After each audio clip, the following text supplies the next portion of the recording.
মানুহৰ এটা স্বভাৱজাত চৰিত্ৰ হ'ল যিকোনো বিষয়ত বা কথাত ওপৰে ওপৰে চাই ধাৰণা কৰি লোৱাটো। ভগৱানৰ প্ৰতিও মানুহৰ ধাৰণা তেনেকুৱাই। ওপৰে ওপৰে চাই ভগৱানৰ প্ৰতি মনত যি ধাৰণা বান্ধি লৈছোঁ তাৰ মাজতে আমি ভগৱানক বিচাৰি ফুৰোঁ। মানুহৰ এই স্বভাৱজাত চৰিত্ৰটোৰ বাবে বহুতে ভগৱানৰ নামত দোকান খুলি লৈছে। বহুতে ভগৱানৰ অস্তিত্বক পোনছাটেই নাকচ কৰি নাস্তিকতাক আদৰ্শ হিচাপে গ্ৰহণ কৰিছে। বহু লোক আকৌ ভগৱানৰ নামত চিৰদিন অন্ধবিশ্বাসত ডুবি জীৱন অতিবাহিত কৰিছে। এতিয়া উত্থাপিত প্ৰশ্নটো হ'ল, ভগৱান সঁচাই আছেনে? যদি আছে, মানুহে এতিয়ালৈ তাৰ কিয় একো সংসূত্ৰ উলিয়াবলৈ সক্ষম হোৱা নাই? আৰু যদি নাই, অধিকাংশ মানুহ কিয় ভগৱানৰ ওপৰত এতিয়াও বিশ্বাসী? ভগৱান কি, কেনেকুৱা, আমি নেদেখোঁ কিয়? আদিবোৰ প্ৰশ্নৰ সঠিক উত্তৰ আমি আপোনালৈ আগবঢ়োৱাবলৈ চেষ্টা চলাম। গতিকে চাই থাকক আমাৰ এই বিশেষ ভিডিঅ'টি।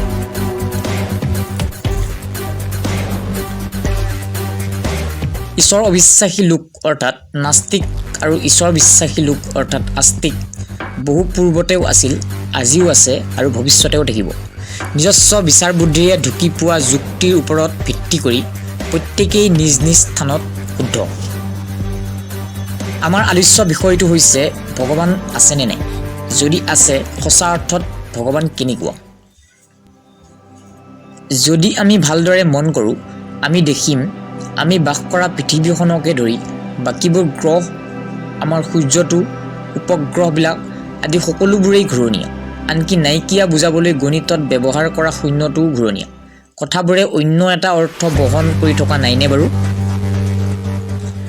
পৰ্দাত দেখুওৱা সংখ্যাটো ভালদৰে মন কৰক। ওপৰে ওপৰে চালে গোটেই সংখ্যাটোত আমি কেৱল মাত্ৰ শূন্যবোৰেই দেখিম। সেই শূন্যবোৰলৈ চাই যদি আমি কওঁ গোটেই সংখ্যাটো কেৱল শূন্যৰে গঠিত, তেন্তে সংখ্যাটোলৈ যে ভালদৰে আমি মন কৰা নাই সেইটোৱে স্পষ্ট প্ৰমাণ গ্ৰহণ কৰিব। আমি সকলোৱে জানো ৫টা শূন্যই যিমান বুজায় এটা শূন্যইও সিমানেই বুজায়, ১০০টা শূন্যইও সিমানেই বুজায়, ১০০০টা শূন্যইও সিমানেই বুজায়। যদি এক সংখ্যাটো বাওঁফালে ৰাখি সোঁফালে শূন্যবোৰ বহাই যাওঁ, এটা সময়ত এটা বৃহৎ সংখ্যাত পৰিণত হ'ব সেই শূন্যবোৰ। আনহাতে প্ৰথমে বাওঁফালে বহোৱা এক সংখ্যাটো যদি উঠাই দিওঁ, সেই প্ৰকাণ্ড সংখ্যাটো শূন্যত পুনৰ পৰিণত হৈ পৰে। গোটেই কথাটো নিৰ্ভৰ কৰিছে এক সংখ্যাটোৰ ওপৰত। এতিয়া আমি আমাৰ বিশ্ব ব্ৰহ্মাণ্ডখন কিমান বিশাল আলোচনা কৰোঁ আহক। তুলনামূলকভাৱে আমাৰ বিশ্ব ব্ৰহ্মাণ্ডখন ইমানেই বিশাল যে সেয়া আমাৰ মগজুৰ ধাৰণ ক্ষমতাৰ দ্বাৰা অনুমান কৰাটো কঠিনেই নহয়, অসম্ভৱো। পৃথিৱীৰ দৰে আন আন গ্ৰহবোৰ লগ লাগি সূৰ্যৰ চাৰিওফালে ঘূৰি থকা সূৰ্যৰ পৰিয়ালটোক সৌৰজগত বুলি কোৱা হয়। তেনেধৰণৰ কোটি কোটি সৌৰজগত লগ লাগি তাৰকাৰাজ্যবোৰ গঠিত হৈছে। পুনৰ তেনেধৰণৰ কোটি কোটি তাৰকাৰাজ্য লগ লাগি বিশ্ব ব্ৰহ্মাণ্ডখন গঠন হৈছে। আমাৰ তাৰকাৰাজ্যখনৰ নাম হৈছে হাতীপতি, ইংৰাজীত মিল্কী ৱে বুলি কোৱা হয়। এই হাতীপতি তাৰকাৰাজ্যখনত ১০,০০০ কোটি সৌৰজগত মজুত আছে। ঠিক তেনেকৈ আমাৰ বিশ্ব ব্ৰহ্মাণ্ডখনত ১০,০০০ কোটি তাৰকাৰাজ্য মজুত আছে। এইবোৰৰ হিচাপ মহাকাশীয় গতিবিধি আৰু গভীৰ পৰ্যবেক্ষণৰ ওপৰত আধাৰিত। বিশ্বত আটাইতকৈ তীব্ৰ গতিত যাব পৰা কিবা আছে যদি সেয়া পোহৰ। পোহৰৰ গতিবেগ ১ ছেকেণ্ডত প্ৰায় ৩,০০,০০০ কিলোমিটাৰ। অৰ্থাৎ ১ ছেকেণ্ড হোৱাৰ লগে লগে পোহৰে প্ৰায় ৩,০০,০০০ কিলোমিটাৰ দূৰলৈ ভ্ৰমণ কৰিব পাৰে। সেই দূৰত্ব পৃথিৱীত ৭ পাক মাৰিব পৰা সমান। তেনেকৈয়ে পোহৰে এবছৰত গতি কৰিব পৰা দূৰত্বক আলোকবৰ্ষ বোলে। সাংখ্যিকভাৱে বুজাব গ'লে পোহৰে এক বছৰত স্ক্ৰীনত দেখুওৱা সংখ্যাটোৰ সমান দূৰত্ব অতিক্ৰম কৰিব পাৰে। বিজ্ঞানীসকলে কৰা বহু পৰ্যবেক্ষণ আৰু গৱেষণাৰ পাছত ঠাৱৰ কৰিছে যে আমাৰ তাৰকাৰাজ্য হাতীপতিয়ে ৯৫০,০০০ আলোকবৰ্ষ ঠাই আৱৰি আছে। হাতীপতিৰ তেনেই ওচৰত অৱস্থিত তাৰকাৰাজ্য এণ্ড্ৰমিডা গেলেক্সিলৈ দূৰত্ব প্ৰায় ২৫,০০,০০০ আলোকবৰ্ষ। পোহৰৰ গতিত যদি তালৈ যাবলৈ আমি মন মেলোঁ, আমাক ২৫,০০,০০০ বছৰৰ প্ৰয়োজন হ'ব। ভয়েজাৰ বিমানে গ'লে আমাক কেইবাশ কোটি বছৰৰ প্ৰয়োজন হ'ব।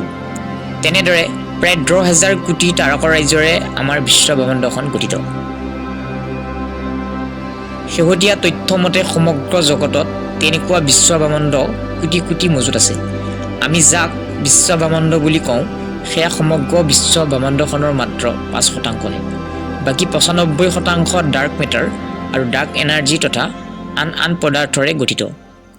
চিন্তাৰ বিষয়টো হ'ল ইমান বিশাল জগতখনৰ ভিতৰত আপুনি মই কল্পনাতীত সৰু চকুৰে মনিব নোৱাৰা একোটা বিন্দুহে মাত্ৰ।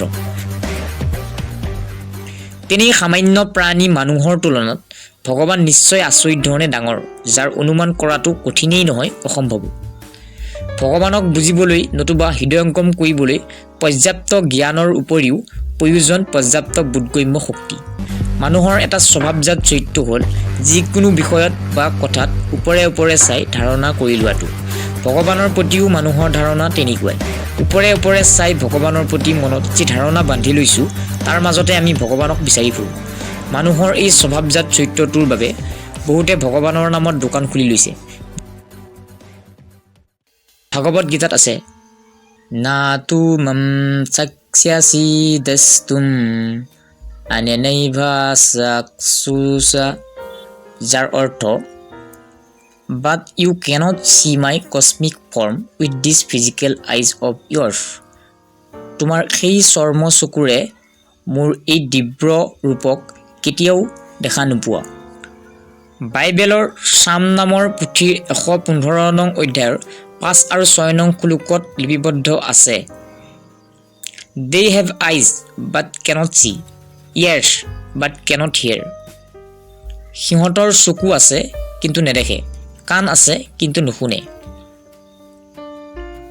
কোৰাণ শৰীফত আছে وَلَقَدْ زَرَعْنَا لِجَهَنَّمَ كَثِيرًا مِنَ الْجِنِّ وَالْإِنسِ لَهُمْ قُلُوبٌ لَا يَفْقَهُونَ بِهَا وَلَهُمْ أَعْيُنٌ لَا يَبْصِرُونَ بِهَا। অৰ্থাৎ we have certainly created for hell many of the jinn and mankind. আমি নিশ্চিতকৈ কিছুমান মানুহ আৰু কিছুমান জিনৰ বাবে জাহান্নাম তৈয়াৰ কৰিছোঁ। They have hearts with which they do not understand. সিহঁতৰ হৃদয় আছে কিন্তু সিহঁতে হৃদয়ংগম কৰিব নোৱাৰে। They have eyes with which they do not see.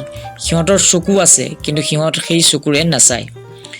And they have ears with which they do not hear. সিহঁতৰ কাণ আছে কিন্তু সেই কাণেৰে সিহঁতে নুশুনে, অৰ্থাৎ শুনিব নিবিচাৰে।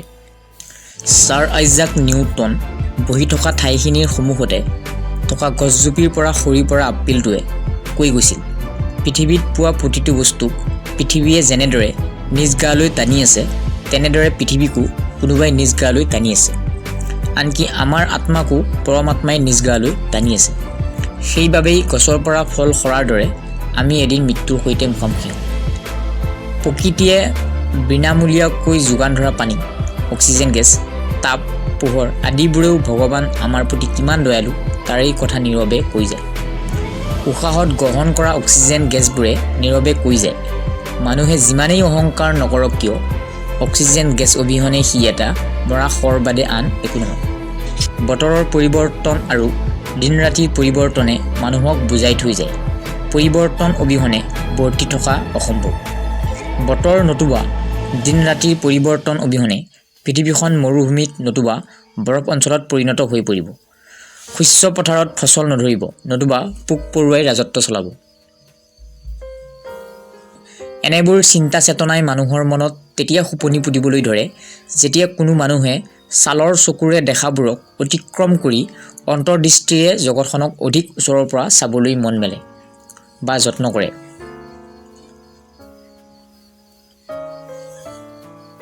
আচলতে জগতখন এখন কিতাপৰ দৰে।